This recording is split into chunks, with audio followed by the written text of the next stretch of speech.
আগুনের রেশ আজও ছড়িয়ে পড়ুক। সূর্যের আলো যেমন উদ্দীপ্ত হয়ে রয়েছে প্রতিটি মানুষের মধ্যে, ঠিক সেই একইভাবে শিক্ষার আলো বর্ষিত হোক গ্রামে গ্রামান্তরে।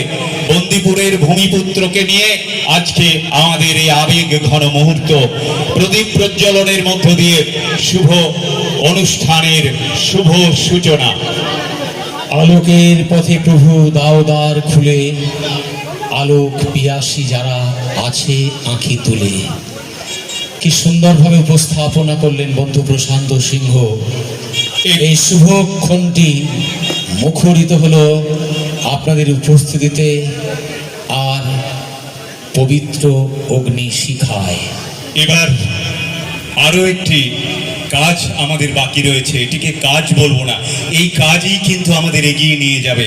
একটি পুস্তিকা প্রকাশিত হচ্ছে এই মুহূর্তে আচার্য সতীশচন্দ্র মুখোপাধ্যায়ের সংক্ষিপ্ত জীবন আলেখ্য নিয়ে, যেটি রচনা করেছেন বিষ্ণু চট্টোপাধ্যায়।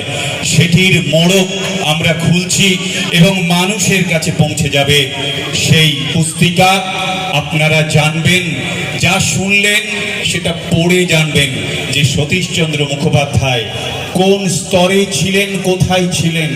আমরা আমাদের পাশের বাড়ির মানুষকে অনেক রকম ভাবে বুঝতে পারি না, চিনতে পারি না, কিন্তু তারাই যখন মধ্য গগনে বিরাজ করে, সূর্যের মতো আলো ছটায়, উদ্ভাসিত করে জগৎ, তখন আমরা তাকে চিনতে পারি, জানতে পারি।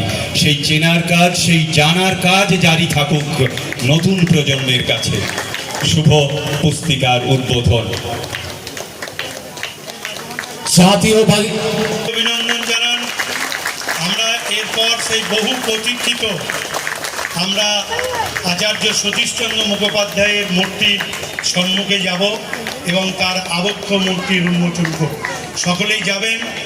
আর এরপর আমি একটি ঘোষণা করছি, এরপর স্বচ্ছ ভারত মিশন নিয়ে একটি প্রোগ্রাম রয়েছে নালিকুল রাসকলায়। আপনারা সকলেই সেখানে চলে যাবেন এবং বাজনার টিম, ধামসা মাদলের টিম যারা রয়েছেন তাদেরকে বলবো নালিকুল রাসকলায় চলে যেতে। যেখান থেকে শুরু হয়েছিল তার হাফ কিলোমিটার একটু আগিয়ে গেলেই নালিকুল রাসকলা। চলুন। শিল্পী অতনু আদক এতক্ষণ ধরে শ্রদ্ধেয় অতনু একেই চলেছে আমাদের সতীশচন্দ্র মুখোপাধ্যায়।